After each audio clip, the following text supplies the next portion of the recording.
In 1977, a young sergeant from a small California coastal town vanished without a trace while on routine night patrol.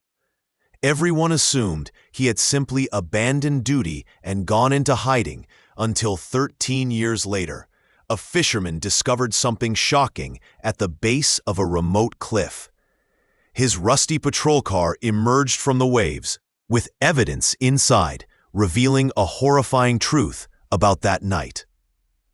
Sergeant Thomas Davis, a dedicated officer with everything to live for, disappeared into the quiet darkness, leaving behind a mystery that would haunt the town. Before we delve into this mystery, consider this. If you believe some secrets refuse to stay buried, don't forget to subscribe. The patrol car, Unit 7, smelled faintly of stale coffee and worn vinyl, a familiar, comforting scent on most nights, but tonight it felt heavy, cloying. Sergeant Thomas Davis guided the cruiser along the winding, lonely coastal highway, the moon hanging low and hazy over the Pacific. He was young, barely 28, with a strong jaw and eyes that held both a quiet determination and the light of ambitious dreams. He saw a future clearly laid out: promotion, maybe marrying Sarah next year, buying a little house overlooking the bay. The hum of the engine was usually a lullaby, the isolation of the night shift a peaceful solitude allowing reflection. Tonight, though, a prickle of unease rode shotgun. The air felt too still, the silence too deep. He passed the turnoff for the lighthouse, the beam sweeping its rhythmic path across the dark water and dense scrub brush. A wave of nostalgia washed over him, a sudden sharp memory of sitting on this bluff as a kid, watching the boats, feeling the immense scale of the world.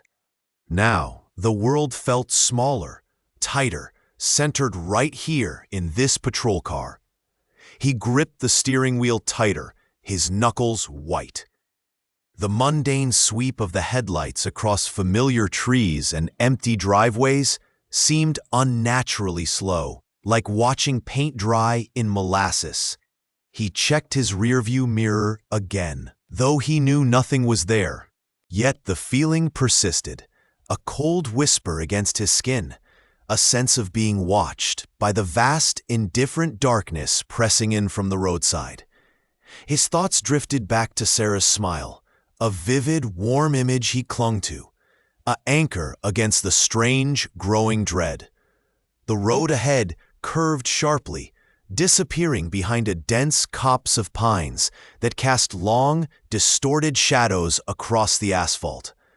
As the car rounded the bend, the radio crackled static, and a sudden, sharp movement in his peripheral vision pulled his gaze towards the impenetrable blackness of the woods.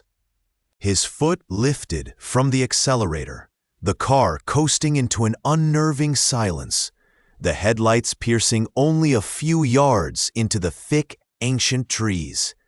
A profound, chilling stillness descended, swallowing the sounds of the night. And in that isolated moment, Sergeant Thomas Davis, his heart hammering against his ribs, knew he was no longer alone. The first rays of dawn crept over the small coastal town, painting the sky in bruised purples and hesitant golds. But the beauty felt like a cruel mockery. Hours had passed since the end of the officer's shift, then hours more.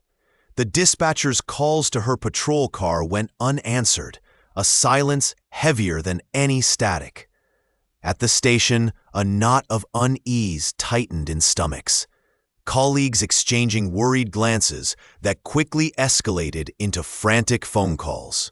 Back at her small cottage overlooking the gray, restless sea, her family woke not to the familiar sounds of her return, but to the chilling absence, the quiet of the house amplifying their growing dread. Her mother's hand trembled as she reached for the phone, dread swirling hot and cold in her gut. Had she simply forgotten? Fallen asleep somewhere? No, not her. Never. Panic, a wild, untamed thing, seized the town. Search parties formed rapidly, fueled by fear and a desperate, clinging hope. They fanned out across the landscape they knew intimately. The winding beach where locals walked dogs, the network of scrubby trails winding inland, the perilous cliffs overlooking the crashing surf. The air, usually crisp with salt and eucalyptus, now felt charged with frantic energy and unspoken terror. Figures scrambled over rocks, peered into dense brush, their calls swallowed by the vast, indifferent morning. Each shadow seemed to hold a clue, each distant sound a potential sighting, only to dissolve into agonizing disappointment. The peaceful rhythm of the waves, the cry of gulls overhead, stood in brutal contrast to the churning fear that gripped everyone. Her family, huddled by the phone, jumped at every car that slowed on the street, their breath catching, only for their hopes to shatter into a million sharp pieces. Each minute felt like an hour, stretching the terror thin, highlighting their helplessness. The internal confusion warred with a primal fear. How could someone just vanish from here, from their safe, small world? As the sun climbed higher, the light grew harsher, illuminating not hope, but the awful, expanding emptiness where she should have been. And a grim realization began to settle, cold and heavy, like a shroud. The initial, furious storm of the investigation began to ebb, leaving behind not answers, but an unsettling calm. Detectives pursued every whisper, every reported sighting, every potential lead with tireless intensity. But the trail grew thin, then vanished entirely. Promising avenues led to locked doors. Grainy photographs yielded no useful faces, and the few individuals who seemed remotely connected offered either ironclad alibis or an unnerving blankness that revealed nothing. The police station, once a hive of frantic activity, saw its task force shrink. Fewer uniformed officers fanned out across the quiet coastal town, the sound of their radios less urgent, less frequent. Resources, initially abundant, began to dwindle, reassigned to other pressing cases that demanded immediate attention. For the family, the passage of time became a relentless, cruel tide. Weeks bled into months, marked by the slow decay of hope. They clung to faded photographs, remembering the warmth of her laughter, the way her eyes crinkled at the corners. Small, precious fragments that now felt like cruel reminders of a life stolen. The agonizing uncertainty became a constant physical weight, a crushing lack of closure that gnawed at their sleep and tainted every waking moment. Was she suffering? Was she gone? The unanswered questions were a form of torture, more insidious than any physical pain. They moved through their days in a fog of sorrow and fear, the once familiar world feeling alien and hostile. On a bleak Tuesday morning, marked by a persistent, cold drizzle that mirrored the mood, the formal designation came. The file was officially marked inactive, the case classified as cold. It wasn't a sudden crash, but a slow, agonizing drift into silence, like a ship disappearing over a distant horizon. The void left by her absence widened, swallowing not just her, but a piece of the town's innocence, a silent promise that sometimes the monsters didn't leave a trace, only an enduring, chilling mystery that waited, dormant, beneath the surface of ordinary life. 13 years had passed since the night the town tried to forget, and time, in its slow, persistent way, had begun to mend the scars on the landscape. Nature, indifferent to human tragedy, had patiently reclaimed the edges of the world. Overgrown brush tangled where paths once were clear, and the quiet rustle of leaves and chirping of unseen birds replaced the distant sounds of traffic. High above the coastal road, where the cliffs met the dense coastal forest, two figures moved with an easy, unhurried rhythm. They were Mark and Emily, friends of a friend, thrown together by a mutual love for the outdoors and a shared desire to escape the noise of the city for a weekend. Their conversation was light, punctuated by comfortable silences and shared observations of the vibrant moss clinging to ancient rocks, or the way the sunlight filtered through the canopy above.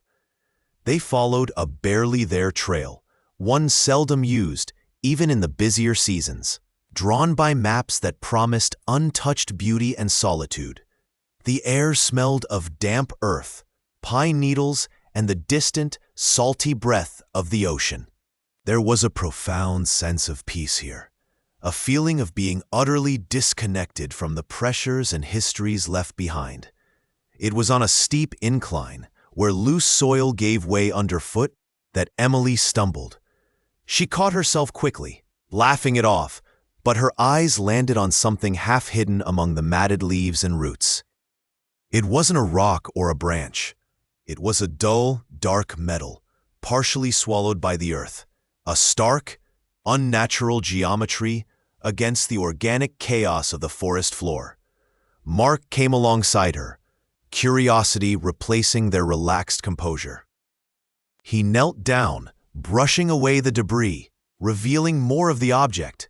It was heavy, solid, and felt cold to the touch, carrying a weight that felt far older than just 13 years. The serene quiet of the woods suddenly felt different, charged with an unexpected significance. This wasn't a discarded piece of machinery or forgotten camping gear.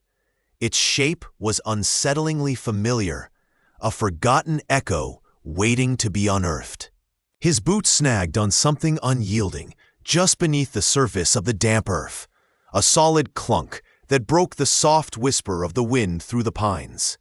He knelt, brushing aside the clinging pine needles and dark soil with a gloved hand, expecting to find a root or a rock, perhaps some forgotten piece of camping gear. What emerged was heavy, irregularly shaped, and coated in a thick rind of rust and grime that obscured its form. It felt cold and unyielding against his fingers. Curiosity overriding the simple desire to keep walking, he dug a little deeper, the metal scraping against the pebbles below. As more of the object appeared, a distinct, almost shield-like contour became visible. He scraped at the rust with a thumbnail, the brittle flakes showering onto the ground, revealing hints of tarnished brass or copper underneath. It wasn't a root, not a rock, not camping gear. A strange, almost familiar shape began to assert itself from the decay. Wiping it more vigorously on his pant leg, ignoring the smear of rust and dirt, the outline sharpened. A 5-pointed star was centered on the shield, corroded but unmistakable.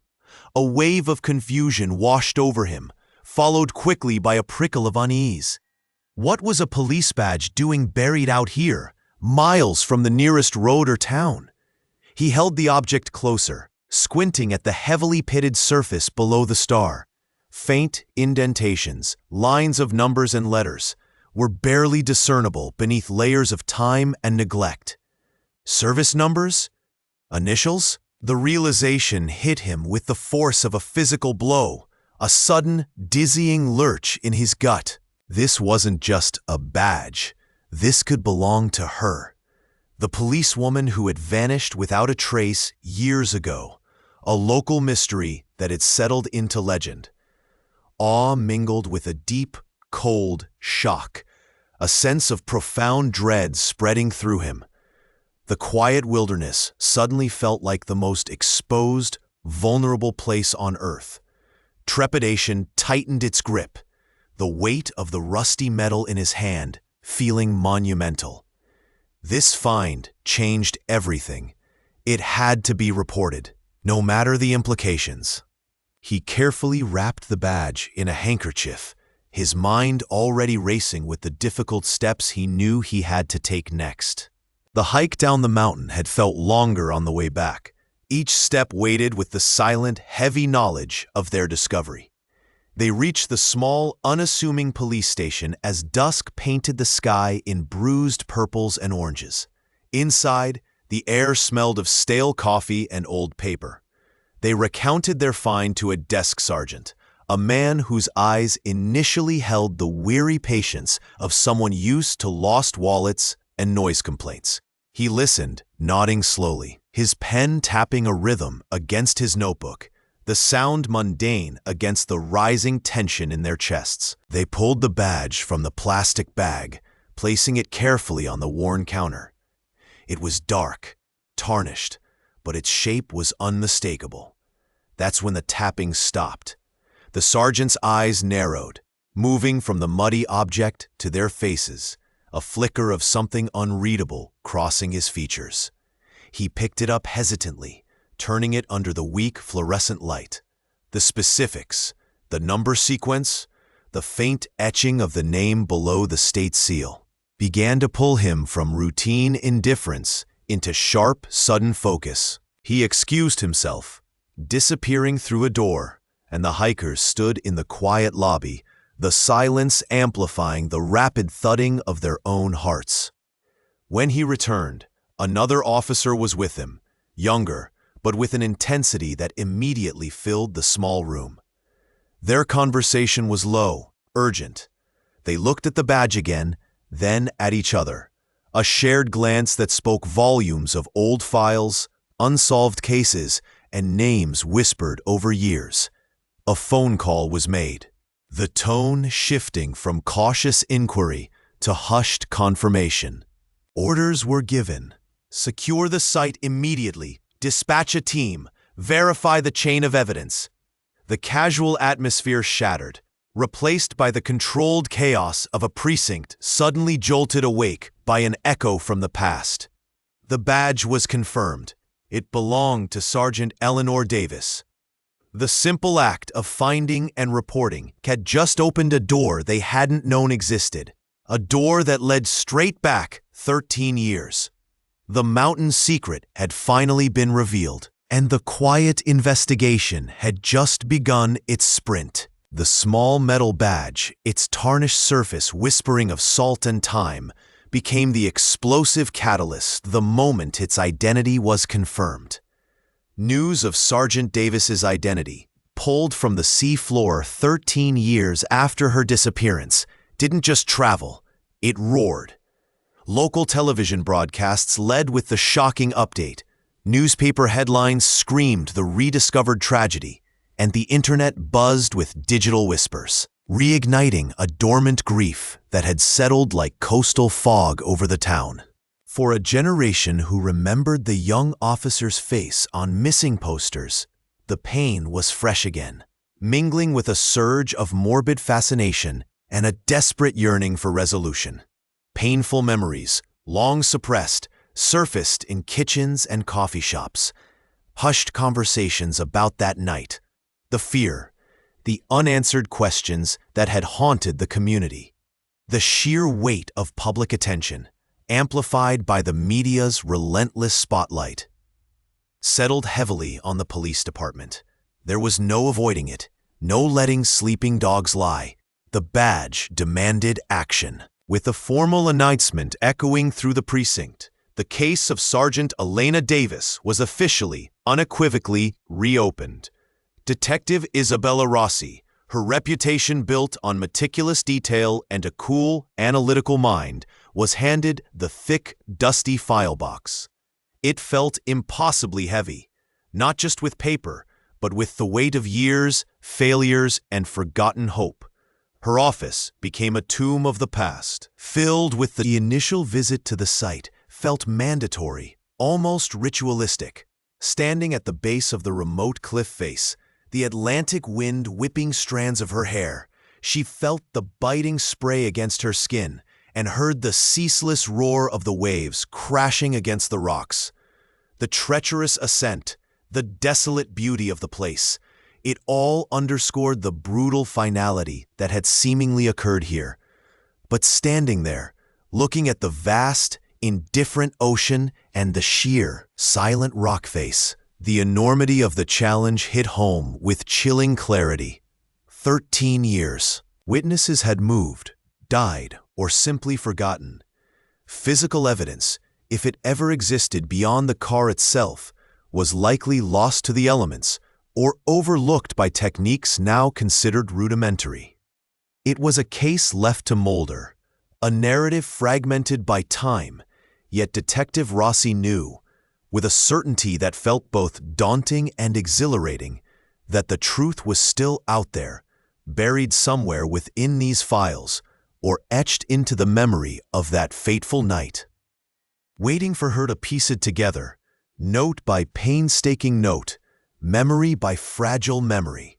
The sterile fluorescence of the lab cast harsh shadows over the worn edges of the old reports and the small, corroded badge resting on the examination table. Years melted away under the meticulous gaze of the forensics team, their gloved fingers steady as they manipulated tweezers and probes. Detective Miles stood back slightly, the scent of ozone from the analytical equipment mingling with the faint, musty smell of paper yellowed by time. He watched as the badge, a symbol of duty, twisted into a relic of tragedy, was subjected to techniques unimaginable in 1977. High-resolution microscopy revealed patterns of corrosion and minute foreign particles invisible to the naked eye, each speck a potential whisper from the past. Every scratch, every imperfection was mapped and analyzed, searching for a story the metal held onto across the decades. Miles felt the familiar, heavy cloak of cold case work settle onto his shoulders, the ghosts of the unsolved pressing in, the weight of the victim's face lingering in his mind's eye. He moved to the table laden with binders and file folders, the physical manifestation of the original investigation. He ran a hand over the crisp corner of a photograph of the retrieved patrol car, the salt-crusted metal a brutal reminder of the ocean's indifferent embrace. His team sifted through the reports, their eyes scanning faded typing and cramped handwritten notes, searching for that single overlooked detail, that inconsistency that might have been dismissed in the rush of the original, less informed inquiry. There was a poignant silence, broken only by the rustle of paper and the hum of machinery, a quiet battle against the inertia of time. He thought of Officer Miller, her youth frozen in the grainy images, and felt a surge of fierce, protective resolve. Finding the truth wasn't just a job, it was a moral imperative, a promise whispered across 13 years. Suddenly, a sharp intake of breath from the forensics tech drew his attention. On the monitor, magnified hundreds of times, was a distinct, almost geometric pattern embedded in the corrosion on the badge's surface, unlike typical environmental wear. At the same moment, across the room, one of the detectives studying the original notes pointed a finger at a brief, seemingly inconsequential entry detailing a specific type of damage observed at the edge of the initial scene perimeter, a detail noted but never fully explored, and a new sharp focal point emerged from the murky depths of the past. The name shimmered on the outdated roster, half forgotten, tucked away in a box of microfiche scans from the original '77 investigation. Arthur Finch. He was listed among the local oddballs questioned briefly back then, a transient laborer known for drifting between coastal towns, picking up construction work or fishing boat gigs. The detective, leaning close to the humming machine, felt a prickle of unease, a cold sensation creeping up his spine that had nothing to do with the stale, air-conditioned chill of the archives. Finch had been dismissed quickly, no concrete connection, a vague alibi about being out of town. But the detective remembered a flicker of something in the faded report, A throwaway line about him having done odd jobs around the old marina, perhaps even near the isolated stretch of coast where the car was found. Profiling him now, years later, away from the noise and rush of the initial panic, a darker picture began to form. A loner, easily overlooked, resentful. He wouldn't have been noticed, wouldn't have left a clean trail. The thought gnawed at the detective. How could they have missed this? Was it incompetence or the sheer chaos of a young officer vanishing? He saw Sergeant Davis's hopeful, determined face in his mind, pictured her alone on that dark road, and a surge of protective empathy tightened his chest. She deserved better. He imagined Finch watching, waiting, the coastal fog his accomplice. The scent of old paper and ozone from the microfiche machine seemed to press in, suffocating him with the weight of the past. This wasn't just about a name on a list. It was about a shadow that might have walked among them unnoticed, a darkness hiding in plain sight. He felt a reluctant certainty growing. This was more than a hunch. It was time to pull the thread on Arthur Finch and see just how deep his shadows ran into the summer of '77. He needed to know everything about the man they had let slip away. The archive air hung stale and cold, smelling of dust and forgotten lives as Detective Miller hunched over stacks of old municipal records, the yellowed paper brittle under his touch. He was building a picture of Arthur Finch, not just the man they saw today, twitchy and evasive, but the man he was in 1977. They pieced together fragments, a quiet, solitary existence, marked by periods of unemployment, a failed relationship, a simmering resentment that several old neighbors vaguely recalled. There was no official record of violence, no arrests, but whispers lingered, of a volatile temper kept barely in check, of strange obsessions, particularly around the time the young officer vanished. The team conducted discreet interviews, the detective's own shadow lengthening on porch steps as he spoke to people who hadn't thought about Arthur Finch in decades. He noted the way some looked away, the hesitant tone, the sudden silences. Timelines were painstakingly constructed, cross-referencing witness statements with Arthur's documented movements, revealing unnerving gaps and inconsistencies around the night of the disappearance. Miller saw it clearly now. The way Arthur's quiet demeanor seemed less like shyness and more like concealment. He imagined Arthur in his small, cluttered room back then, the tension coiling inside him, the past actions he thought were buried long ago now slowly being unearthed by persistent hands. A specific report from a noise complaint years prior caught Miller's eye. A heated argument, objects thrown, neighbor reporting shouts about being disrespected and made a fool of. A chill traced its way down his spine as the image of the confident young officer formed in his mind. That was the moment, sifting through the dead weight of history, that suspicion solidified into a heavy conviction in his gut. A certainty that Arthur Finch held the key, and the focus had to shift from past whispers to present proof. The air in the precinct's small cold case room felt permanently stale, smelling faintly of old paper and forgotten coffee. 13 years was a chasm, a vast, silent space that swallowed details and blurred faces, making the painstaking work of connecting fragments feel less like building a bridge and more like trying to catch smoke. Detective Miller, hunched over a file cabinet drawer filled with brittle evidence bags, felt the familiar ache settle into his shoulders. They were chasing phantoms, re-interviewing people whose memories had weathered like beach stones, their accounts smoothed and changed by time and distance from the horror. One witness, a woman who'd worked late at the diner, recalled a particular beat-up sedan parked near the patrol route that night, a detail dismissed back then, but now, paired with their suspect's old vehicle registration, it sent a jolt through the room.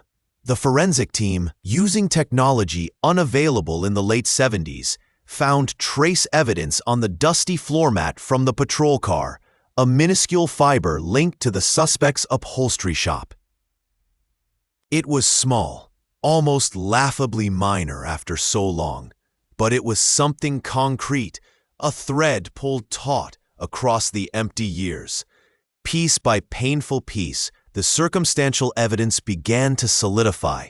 The suspect's known resentment towards authority, his alibi that frayed under gentle prodding, his unexplained absence from his usual haunts the night she vanished. Miller saw the quiet intensity in his colleague's eyes, the shared exhaustion, yes, but beneath it, a growing, fierce determination. Each confirmed detail, each hesitant memory that aligned, wasn't just a point on a timeline. It was a stone laid, a gap closed. A palpable sense of grim satisfaction began to replace the years of frustration. The picture emerging wasn't perfectly sharp, but it was undeniably there, focusing on one man. The scattered threads were finally weaving into a damning pattern, and the team knew with a chilling certainty that settled deep in their bones that the time for gathering evidence was drawing to a close. The time for confronting the truth was about to begin. The news of the reopening struck the Davis family like a physical blow, shattering the fragile peace they had carefully constructed over 13 years. The carefully buried pain of losing Thomas surged back, raw and immediate, a constant ache behind their eyes. Fear, too, returned, a cold knot in the stomach they hadn't felt since that first awful night. The fear of the unknown now replaced by the dread of a truth that might be worse than the mystery. Yet, beneath the resurfacing agony, a tiny, almost imperceptible flicker of hope ignited. It was a cautious, fragile thing, easily extinguished by a shared glance or a sudden sharp memory. But it was there, the hope for answers, for justice, for closure. Their interactions with the new investigative team were a delicate dance between necessity and vulnerability. Detective Miles, earnest and quietly persistent, sat across from them in the living room, the familiar space feeling alien under the weight of his questions. They described Thomas, their beloved son, their brother, painting a picture of the vibrant young man lost to them. Holding his worn childhood baseball glove, his mother's voice trembled, recounting the small, silly things he used to do. A nostalgic moment poignant with absence. A heavy silence would fall then, punctuated only by the ticking of the grandfather clock in the hall, a stark reminder of the lost time.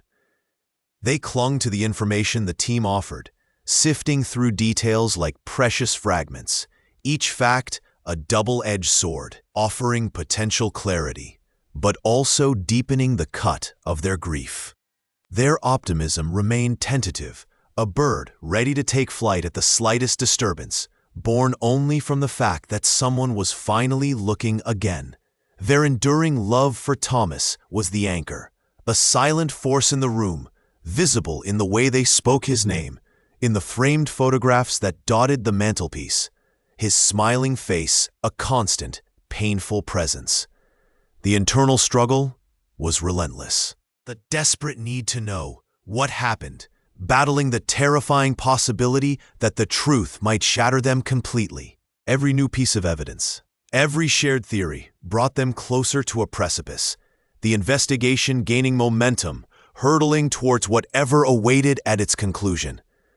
Soon, the questions would cease, and the time for confrontation would arrive.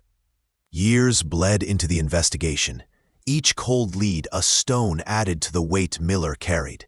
But now, standing in the cramped briefing room, the air thick with stale coffee and anticipation, he felt a different kind of weight, the coiled tension of the hunt's final stretch. His team, faces grim and determined in the low light, checked their gear, the soft clicks of securing straps and the low murmur of exchanged instructions filling the room. Miller ran a thumb over the smooth, worn surface of his badge, a small private ritual, the metal cool against his skin, a silent anchor to the oath he took years ago when this case was just a fresh, open wound. He pictured the street map laid out before them, lines converging on a modest house on the outskirts of town, a place unremarkable in every way, but for the dark secret it potentially held. The drive over was silent, save for the hushed calls coordinating their approach. Headlights were off as they neared the street, the vehicles idling to a stop a block away. Stepping out, the cool night air bit at Miller's face, carrying the distant scent of the ocean, a smell that always reminded him of the day they pulled the patrol car from the waves. Movement was slow, deliberate, figures melting into the shadows between houses and overgrown bushes. Miller felt the familiar thrum of adrenaline, sharp and focused, his senses heightened. Every creak of a gate, every rustle of leaves was amplified in the quiet street. They reached the target house, a single porch light casting a weak, yellowish glow. Through a gap in the curtains of a front window, Miller saw a figure seated, outlined against the dim interior. He signaled the team into position, the plan clear, honed through countless hours of planning and review. As the first officers moved towards the door, a slight shift occurred inside. The figure turned, seemingly towards a sound only they perceived. A sudden stillness gripping them. Miller watched through the window as their eyes widened, flicking towards the front of the house, a look of dawning horror replacing the earlier apathy. In that instant, caught between the mundane reality of their quiet evening and the sudden shattering intrusion of justice, the suspect's face crumpled, a flicker of primal fear washing over them before settling into a chilling, vacant resignation.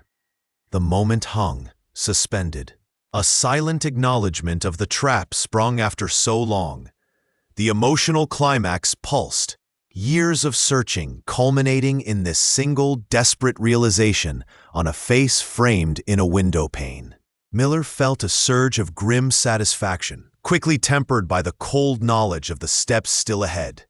The front door began to open, a dark rectangle against the light within, signaling the confrontation was about to begin. The sterile air of the interrogation room felt thick enough to chew as the detective, the one whose face held the tired lines of too many cold cases, laid the plastic evidence bag onto the scarred table.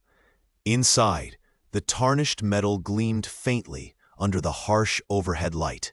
Sergeant Davis's badge. The man sitting opposite, his eyes darting nervously, continued his practiced performance of confused denial. His hands, restless just moments before, were now clenched tight in his lap, a tremor starting at his fingertips. Each piece of presented evidence, the tire track analysis linking his vehicle to the cliff road, the faded fibers found near the patrol car matching his work uniform from 13 years prior, the chillingly specific timeline pieced together from forgotten logs and witness recollections, chipped away at his facade.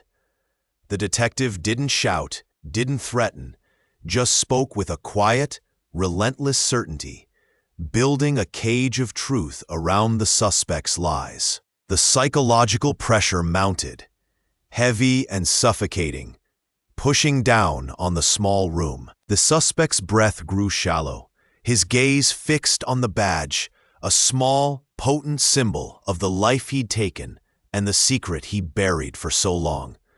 A single tear traced a path through the grime on his cheek, and the carefully constructed wall around him crumbled. The words tumbled out, hushed and ragged. Not the confession of a monster, but of a desperate man cornered by circumstances. It was a sudden, panicked struggle that had ended tragically. A debt owed, a moment of madness under the dark, lonely sky. The badge, he mumbled, was ripped off in the scuffle, kicked away near the edge, An accidental, desperate discard.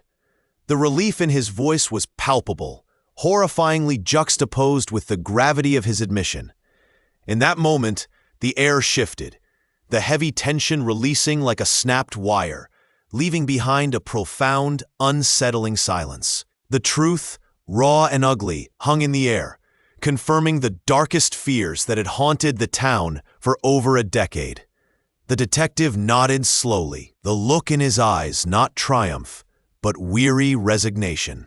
The next steps were clear, yet the weight of them settled heavily on everyone in the room. The formal process began, a stark contrast to the raw, desperate search that had consumed their lives for years. After the suspect's arrest, the cold, clinical machinery of the law ground into motion. Charges were filed, each legal term a blunt force trauma echoing in the small, sterile consultation room where they sat, listening to the prosecutor explain the path ahead, the court proceedings. The trial was an ordeal, a public dissection of their private agony. They sat in the gallery, a tight, huddled group, eyes fixed on the man accused of taking their daughter, their sister, their future. Each piece of evidence presented felt like a fresh wound. The prosecutor held up the badge, now cleaned of the ocean's residue, but still bearing the marks of time and trauma, a symbol of her duty twisted into proof of her violent end. A collective gasp rippled through the family section. Then came the confession, played or read aloud, a dispassionate recitation of the horrifying events of that night. Hearing the accused describe her final moments, the struggle, the fear, the sheer brutality of it was unbearable. Sergeant Davis's mother buried her face in her hands, her body shaking with silent sobs. Her father sat rigid, jaw clenched, eyes burning with a mixture of grief and impotent rage. Her younger brother stared straight ahead, tears tracking paths through the dust on his cheeks. This was the truth they had longed for, yet it was more agonizing than the years of torturous uncertainty.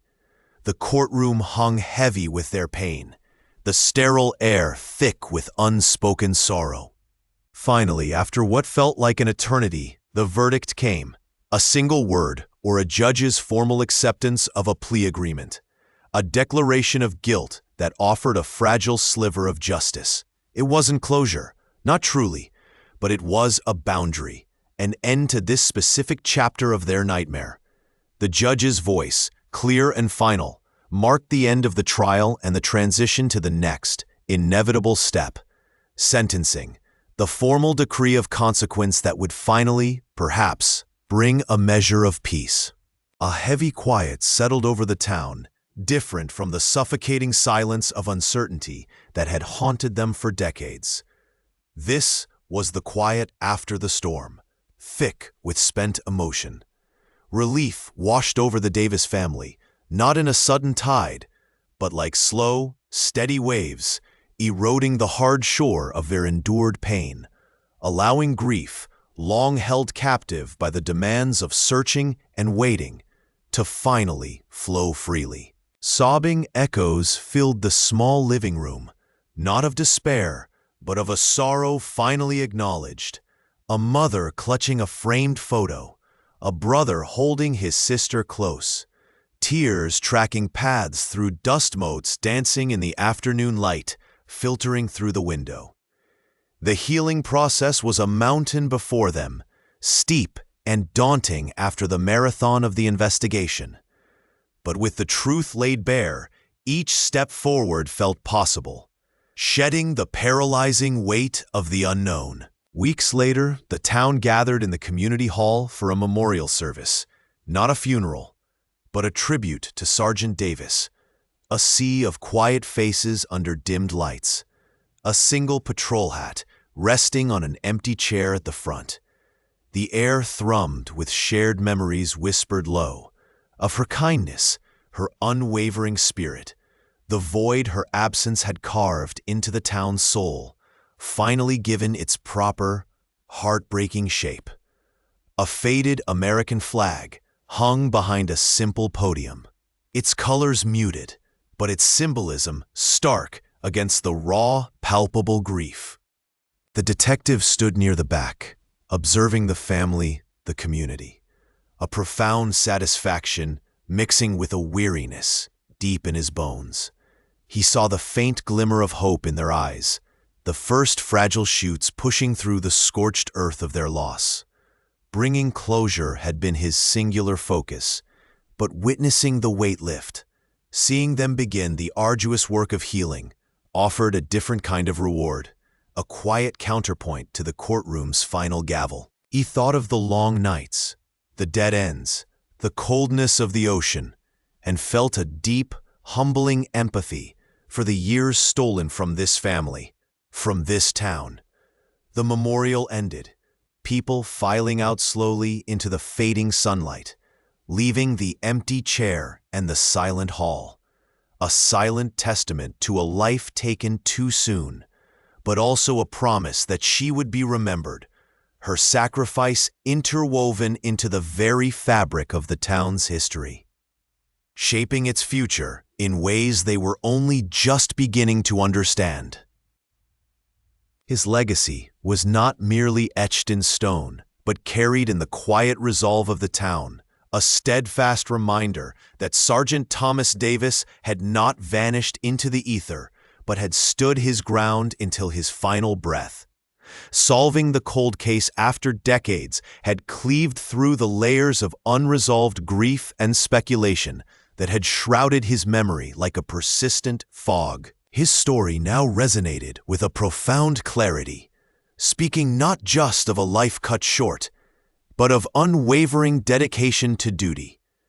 The deep ache of loss felt by a community, and the unyielding, sometimes painfully slow, persistence of justice. For the family, the truth, brutal though it was, had finally lifted the crushing weight of the unknown. They had navigated years tethered to a phantom pain, a life paused in perpetual anticipation. Now, a fragile, hard-won peace began to settle. It wasn't a forgetting, but a reframing. His memory became less a raw wound and more a guiding light, a source of quiet strength. They learned to breathe again, to find joy in the present while carrying his spirit forward, woven into the fabric of their lives. They spoke his name not with hushed uncertainty, but with proud remembrance. The final scene was painted in muted tones under a pale afternoon sky.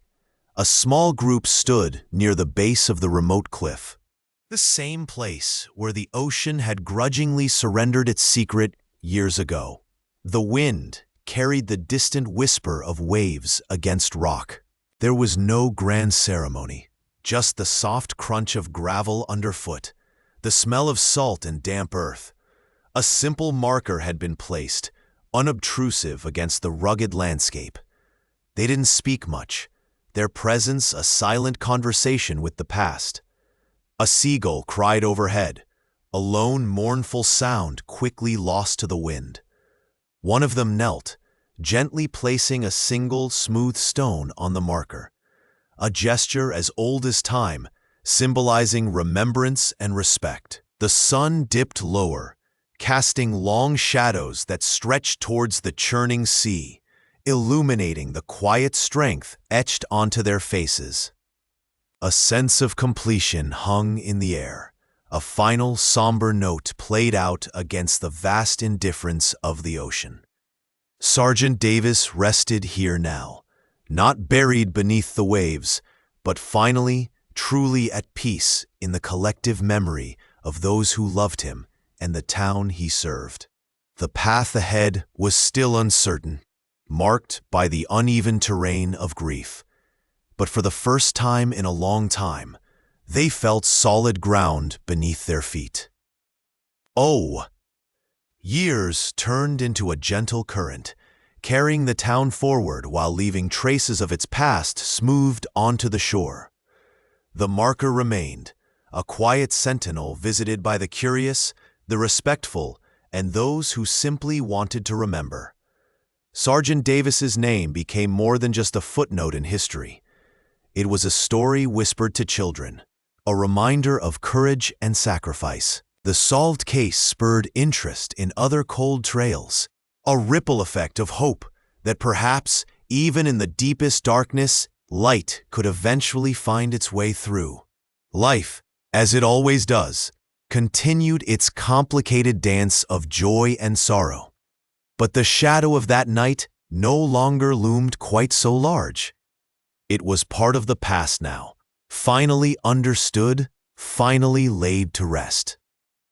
The sun had fully dipped below the horizon now, leaving the sky awash in bruised purples and grays. A chill permeated the air, settling deep within the bones. Standing there, long after the others had left, felt heavy, burdened not just by the weight of memory, but by the lingering, complex emotions of it all. The anger had faded, replaced by a dull ache. The relief of closure was real, a quiet current beneath the surface, but it didn't erase the decades of pain, the missed moments, the sheer unfairness of it. It felt like walking through a landscape that had been ravaged, then slowly, painstakingly healed, but the scars were visible, the ground still uneven in places. There was no grand catharsis, no feeling of soaring freedom, just a subdued sense of finality. The future stretched ahead, indistinct in the fading light, promising nothing but the simple, unadorned continuity of existence.